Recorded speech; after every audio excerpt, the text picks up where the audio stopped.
السلام علیکم ورحمۃ اللہ وبرکاتہ نحمده ونصلی علی رسولہ الکریم اما بعد فاعوذ باللہ من الشیطان الرجیم بسم اللہ الرحمن الرحیم رب اشرح لی صدری ویسر لی امری واحلل عقدۃ من لسانی یفقہوا قولی۔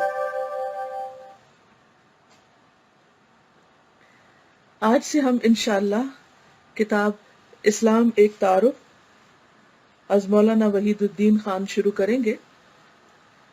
اس کتاب کا جب میں نے مطالعہ کیا تو مجھے یہ محسوس ہوا کہ یہ کتاب بہت عام فہم ہے، آسانی سے سمجھ میں آنے والی ہے، ان لوگوں کے لیے ہے کہ جو اسلام کا تعارف حاصل کرنا چاہیں، اسلام کو پہچاننا چاہیں۔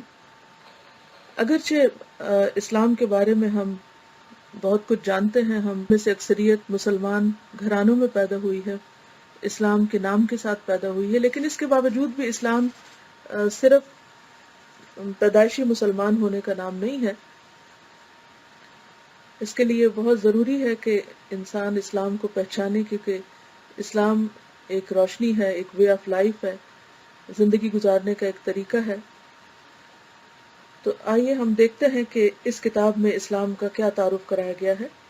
سب سے پہلے ہم تمہید سے آغاز کریں گے، صفحہ نمبر 5 سے۔ مولانا صاحب لکھتے ہیں کہ اسلام دین فطرت ہے۔ یہ جملہ آپ نے بہت دفعہ پڑھا ہوگا، دین فطرت۔ دین فطرت کا کیا مطلب ہوتا ہے؟ دین فطرت سے مراد ایسا دین جو انسان کی فطرت، انسان کی ضروریات اور انسان کے حالات کے ساتھ مناسبت رکھتا ہو۔ اسلام فطرت انسانی کا مثنیٰ ہے، یعنی ڈپلیکیٹ ہے، کہ جس فطرت پر اللہ نے انسان کو پیدا کیا ہے، جیسا کہ ایک حدیث میں بھی آتا ہے کہ اللہ تعالیٰ نے ہر انسان کو مسلمان پیدا کیا ہے اور پھر اس کے والدین اس کو عیسائی، یہودی یا سابی بنا دیتے ہیں۔ تو گویا اسلام ہمارے اندر رکھ دیا گیا ہے، اور جو کچھ ہمارے اندر رکھا گیا، یعنی جس چیز کی ہم انسانوں کو ضرورت ہے، وہی کے ذریعے رسول اللہ صلی اللہ علیہ وسلم پر اس تعلیم کو اتار کر باہر بھی رکھ دیا گیا۔ تو اسی وجہ سے ہوتا ایسے ہے کہ جب ہم اسلام کے بارے میں کچھ بھی پڑھتے ہیں یا جانتے ہیں تو یوں لگتا ہے کہ جیسے یہ بات ہمارے ہی دل کی بات ہے یا ہمارے اندر کی بات ہے، یہ ہماری ہی تو بات ہے۔ بہت ساری چیزیں ہمیں بالکل اپنی لگتی ہیں۔ اسلام انسان کے تمام فکری اور روحانی تقاضوں کی تکمیل ہے۔ اسلام سب کے خدا کی طرف سے ہے، یعنی وہ صرف مسلمانوں کا خدا نہیں، وہ تمام انسانوں کا خدا ہے، کیونکہ اس نے سب کو پیدا کیا اور وہ یکساں طور پر سب کے لیے آیا ہے۔ وہ رب العالمین کی پسند کا مظہر ہے۔ مظہر کا مطلب یہ کہ جس سے کوئی چیز ظاہر ہو، یعنی اسلام سے ہمیں یہ پتہ چلتا ہے، اسلام کے مطالعے سے، کہ ہمارا رب، ہمارا خالق، ہمارا رازق ہم سے کیا چاہتا ہے، اس کو کیا پسند ہے اور کیا پسند نہیں۔ وہ رب العالمین کی پسند کا مظہر ہے جس کو پیغمبر رحمت کے ذریعے انسانوں کے پاس بھیجا گیا ہے۔ خدا نے موجودہ کائنات بنائی اور اسی نے انسان کو اس زمین پر آباد کیا۔ اس نے انسان اور بقیہ کائنات کے لیے ایک ہی دین مقرر کیا، یعنی وہ دونوں کے لیے ایک ہی چیز ہے، اور وہ ہے اسلام۔ اس فرق کے ساتھ کہ بقیہ کائنات جس دین خداوندی پر مجبورانہ طور پر قائم ہے، اسی دین خداوندی پر انسان کو اختیارانہ طور پر قائم ہونا ہے۔ یعنی اللہ تعالیٰ نے جتنی بھی چیزیں بنائیں، ان کو کیا کرنا ہے، کس مقصد کے لیے بنائی گئی، وہ تمام چیزیں اپنا اپنا مقصد پورا کر رہی ہیں۔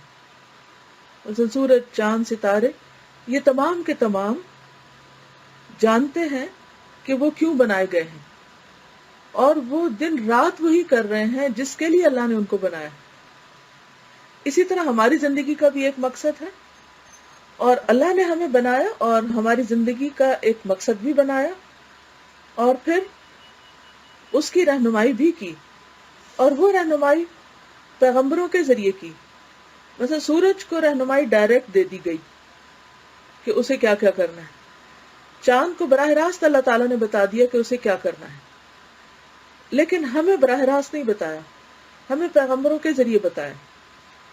دوسرا فرق یہ ہے کہ سورج اور چاند کو مجبور بھی کیا گیا کہ جس کام کے لیے انہیں بنایا گیا ہے وہ وہی کام کریں، اس کے علاوہ وہ اپنی مرضی نہیں کر سکتے، وہ ایک لمحے کے لیے بھی ادھر ادھر نہیں ہو سکتے،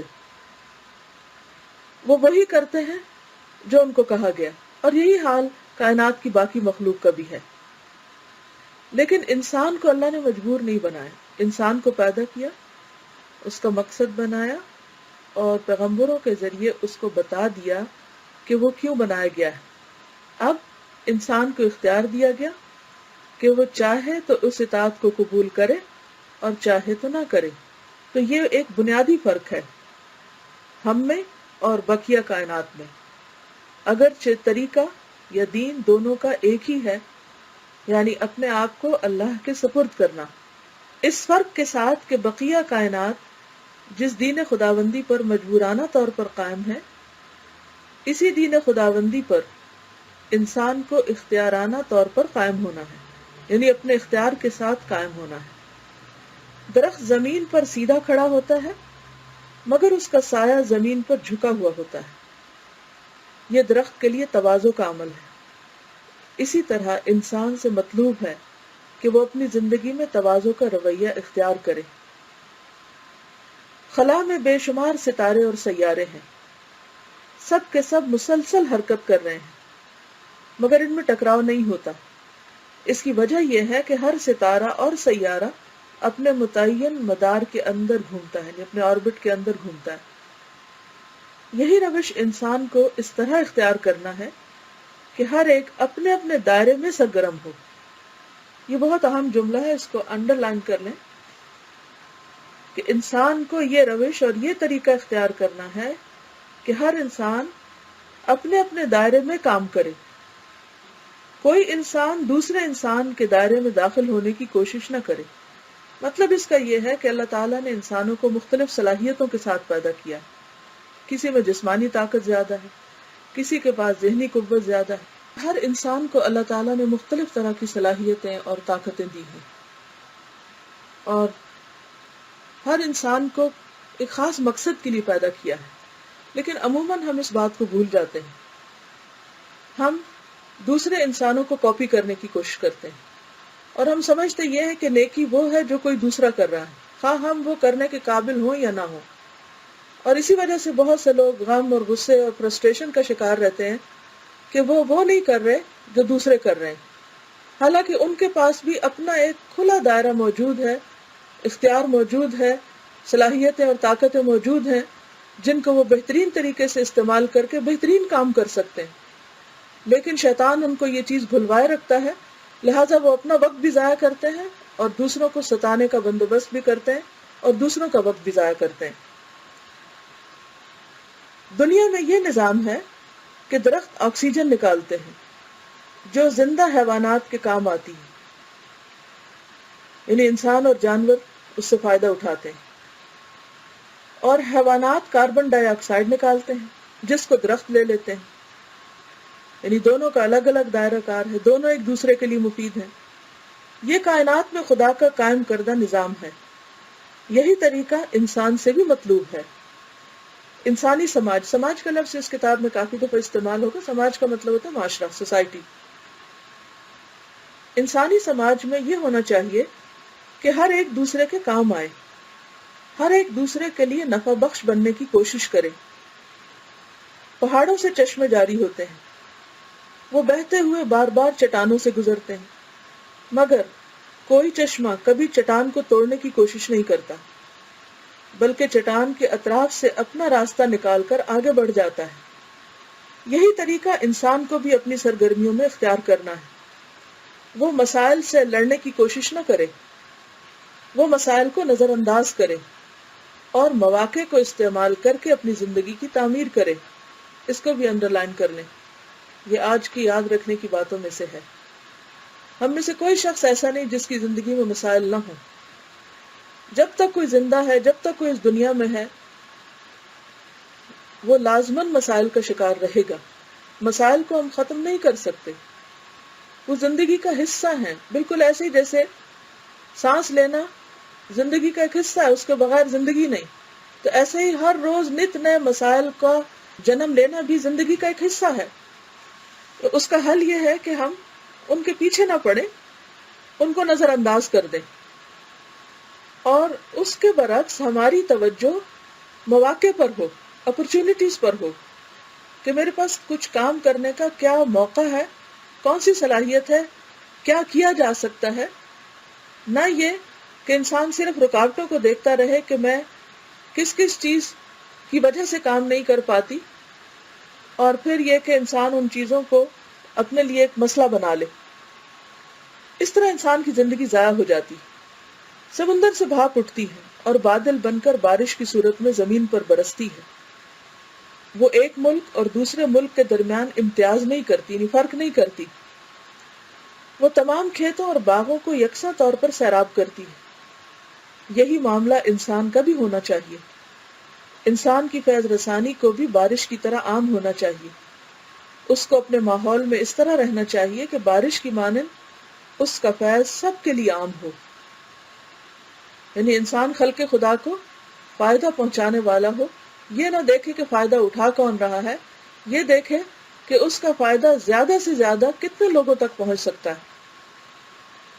خدا نے جو دین کائنات میں تکوینی طور پر قائم کر رکھا ہے، خدا نے جو دین کائنات میں تکوینی طور پر قائم کر رکھا ہے، یہ ایک نیا لفظ ہے، تکوینی طور پر. تکوین کا لفظ ہے نا، کن سے ہے، کانا یکون، کن ہو جا. اور کن کیا ہے؟ اللہ تعالیٰ کا امر ہے، حکم ہے کہ یہ کرو، اور ساری مخلوق وہ کرنے لگتی.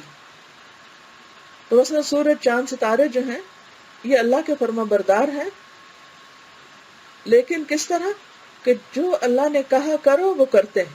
تو یہ سب کے سب مسلمان ہیں کیونکہ فرما بردار ہیں.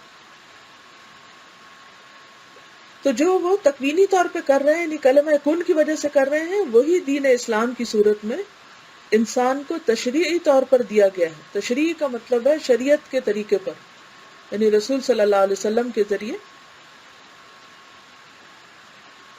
بقیہ کائنات کا کامیابی کے ساتھ چلنا اس لیے ہے کہ وہ خدا کے مقرر کیے ہوئے دین کو کامل طور پر اختیار کیے ہوئے ہے. یعنی کائنات اتنی خوبصورت اور اتنی پرسکون اور بہترین کام کرتی ہوئی نظر کیوں آتی ہے؟ کیونکہ وہ اللہ کے حکم پر پوری طرح عمل کر رہے ہیں. اور زمین پہ بگاڑ کیوں، ہم انسانوں میں فساد کیوں؟ کیونکہ ہم مرضی کی بات کرتے ہیں، جتنا مرضی اور پسند کا دین ہوتا ہے وہ لے لیتے ہیں اور باقی چھوڑ دیتے ہیں. اسی طرح انسان کی کامیابی یہ ہے کہ وہ بھی اسی دین خداوندی کو اپنا لے، اسی کے مطابق وہ اپنی زندگی کے معاملات کو درست کرے.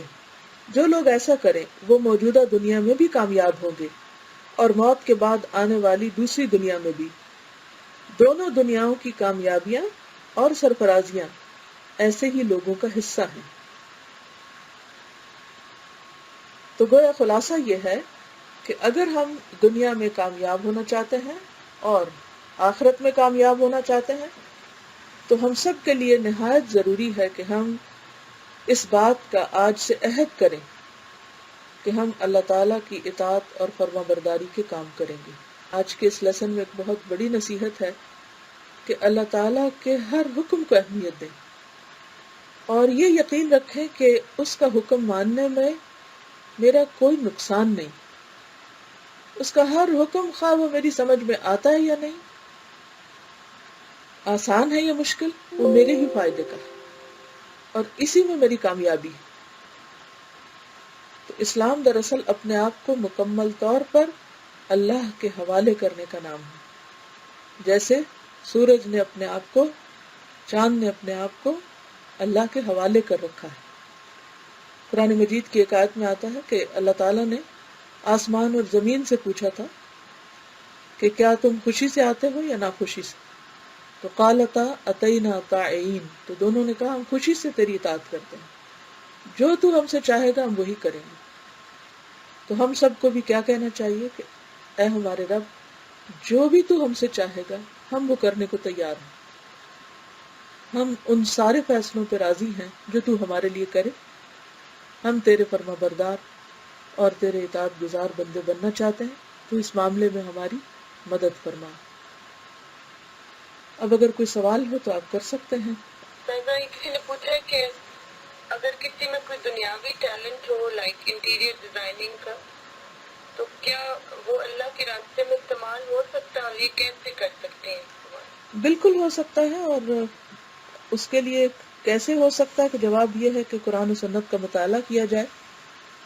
قرآن و سنت کو آپ یوں سمجھ سکتے ہیں کہ جیسے گاڑی کی دو فرنٹ لائٹس ہوتی ہیں. اگر دونوں بجھی ہوئی ہوں اور گاڑی چل رہی ہو تو آپ سوچ سکتے ہیں کہ پھر حال کیا ہوگا. اگر ان میں سے ایک بجھ جائے تو بھی آپ دیکھیں کہ نتیجہ کیا ہوگا. اور اگر کوئی شخص یہ سمجھتا ہو کہ وہ بغیر لائٹ جلائے خود بخود ہی جان لے گا کہ وہ کسی بھی معاملے میں کیا کرے تو یہ بھی اس کی غلط فہمی ہے. تو آپ اپنے ہر ٹیلنٹ کو، کیونکہ اللہ نے مختلف لوگوں میں مختلف ٹیلنٹ رکھے ہیں، ہر ٹیلنٹ کو اللہ کی مرضی کے مطابق استعمال کر سکتے ہیں. شرط یہ کہ طریقہ آنا چاہیے، اور طریقے کے لیے کوئی بھی آپ کو ہینڈی چیز نہیں دے گا. آپ کو دین کا مطالعہ کرنا ہوگا، اور جو آپ پڑھتے جائیں گے بہت سے گوشے آپ کے سامنے کھلتے جائیں گے. کسی سے اس طرح کے سوال کا جواب لینا ایسا ہی ہے کہ جیسے کوئی اپنی عقل اور سمجھ کے مطابق چند چیزیں آپ کو بتا دے اور وہ ادھوری ہوگی.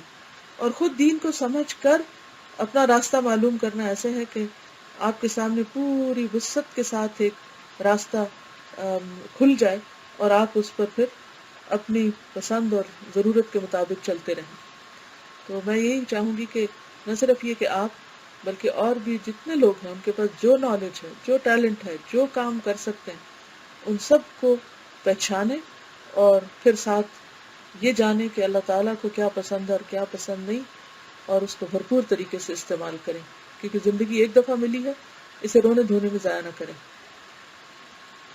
استاذہ یہ ایک اسٹوڈنٹ نے کمنٹ کیا کہ ان کو یہ پوائنٹ بہت اچھا لگا کہ ہمیں دوسرے کے معاملات میں انٹرفیئر نہیں کرنا چاہیے بلکہ اپنے کام پہ فوکس کرنا چاہیے اور دوسروں کے لیے فائدے مند بننا چاہیے. الحمدللہ یہ بہت ہی اہم چیز ہے، کیونکہ بہت سی خرابیاں، فساد، تعلقات کی بربادی اسی وجہ سے ہوتی ہے کہ ہم اپنے کام بھول جاتے ہیں، اپنی ذمہ داریوں کو نظر انداز کر دیتے ہیں اور دوسروں کے معاملات میں دخل اندازی کرتے ہیں، اور اس سے دوسروں کو تکلیف بھی پہنچاتے ہیں اور اپنے فرائض کو بھی بھول جاتے ہیں. ہم اپنی نمازوں کا حال دیکھ سکتے ہیں، ان میں کتنا خشوع اور کتنی یکسوئی ہے. کیوں نہیں ہے؟ کیونکہ ہمارے دماغ میں اور چیزیں بھری ہوئی ہیں، اور ان چیزوں کے بارے میں ہم نماز میں پہنچ کر بھی سوچتے رہتے ہیں. تو اگر ہمیں اپنی حال پر ہماری نظر ہو جائے اور یکسوئی کے ساتھ ہم اپنا کام کریں تو آپ دیکھیں گے کہ آپ کو اپنے کام سے بھی خوشی ہوگی اور دوسروں کو بھی آپ خوشی پہنچانے کا سبب ہوں گے. استاذہ یہ انہوں نے کہا ہے کہ بعض دفعہ ہم اپنے آپ کو انڈر ایسٹیمیٹ کرتے ہیں، ایسے لگتا ہے ہم کچھ نہیں کر سکتے، تو اپنے ٹیلنٹ کو پہچاننے کا طریقہ کیا ہے؟ دیکھیں کہ اگر کوئی شخص اپنے آپ ہی کو نہیں پہچانتا تو اس سے بڑی مشکل کیا ہوگی اس کی. سمپل طریقہ یہ ہے کہ آپ یہ دیکھیں کہ کون سا کام آپ آسانی سے کر سکتے ہیں، آپ کو کرنا آتا ہے، آپ کو کر کے خوشی ہوتی ہے، اس سے دوسروں کو فائدہ پہنچتا ہے. اور مختلف ٹیلنٹس ہوتے کیا ہیں، یعنی مختلف سکلز جو دنیا کے کام کاج میں یا آخرت کے عمل میں فائدہ مند ہو سکتی ہیں، ان کو دیکھیں. مثلاً آپ کو کیا کیا کام آتے ہیں. اب یہاں مختلف کام اور پیشوں کی لسٹ تو میں نہیں دے سکتی، لیکن مثلاً لکھنا، پڑھنا، بولنا، کھانا پکانا، کپڑے سینا، اور اسی طرح دیگر بہت سے کام. ایک لمبی لسٹ ہوتی ہے آپ کے پاس، تو ان میں سے آپ دیکھ لیں کہ آپ زیادہ بہتر کیا کر سکتے ہیں. اور انہوں نے پوچھا ہے کہ اگر ہمیں لوگ اپنے معاملات میں انوالو کریں تو اس صورت میں ہمیں سچویشن کو کیسے ہینڈل کرنا چاہیے، نہ کر دینی چاہیے یا حکمت کے ساتھ کیسے معاملہ جی، اگر تو آپ ان کی مدد کے قابل ہیں تو آگے بڑھیں، اگر نہیں ہیں تو آپ ان سے کہہ سکتے ہیں کہ میں اس قابل نہیں ہوں. امام مالک کے پاس ایک شخص ہزاروں میل کا سفر طے کر کے آیا. اس نے بہت شہرت سنی تھی امام مالک کی اور بہت ایکسائٹیڈ ہوگا کہ میں معلوم نہیں کیا کچھ سیکھنے جا رہا ہوں. اس نے امام مالک سے ایک سوال کیا تو ان کا لا ادری، میں نہیں جانتا. دوسرا پوچھا تو ان کا لا ادری. ان کا تو وہ بڑا حیران ہوا، کہنے لگا میں اتنا سفر کر کے یہاں آپ کی شہرت کا سن کے آپ سے سیکھنے آیا ہوں، مجھے لا ادری یعنی میں نہیں جانتا کہ جواب مل رہا ہے، تو یہ تو میرے لیے بڑی تکلیف دہ بات ہے۔ لیکن بات یہ ہے کہ وہ اسکالرز کسی کی خوشی کے لیے اپنی آخرت برباد نہیں کیا کرتے تھے کہ انسان جس کام کے اہل نہ ہو اس میں ہاتھ ڈال دے اور صرف لوگوں کی نظروں میں اچھا بننے کے لیے اپنے آپ کو قابل ثابت کرتا رہے۔ ہم بہت سی چیزیں نہیں جانتے اور ہمیں اعتراف ہونا چاہیے کہ ہم نہیں جانتے۔ ہاں اگر جانتے ہیں اور پھر کہہ رہے ہیں نہیں جانتے تو یہ جھوٹ ہوگا، اس سے بھی بچنا چاہیے۔ استاد ایک اسٹوڈنٹ نے پوچھا ہے کہ نے کہا کہ ہمیں اللہ تعالیٰ کی اطاعت کرنی ہے اور وعدہ کرنا ہے کہ ہم جو بھی پڑھیں گے اس پر عمل کریں گے، اور میرے ساتھ یہ ہوتا ہے کہ میں کچھ دن نماز پڑھ کے توبہ بھی کرتی ہوں اور دین پر عمل کی کوشش کرتی ہوں، مگر یہ کہ کچھ دن بعد پھر میں وہی غلط کام دوبارہ شروع کر دیتی ہوں۔ تو پھر توبہ کر لیں۔ آج کے لیے اتنا ہی کافی ہے، میں اجازت چاہتی ہوں۔ جزاکم اللہ خیرا۔ السلام علیکم ورحمۃ اللہ وبرکاتہ۔ وعلیکم السلام، جزاک اللہ خیر کثیر استاذہ، آپ کی وقت کا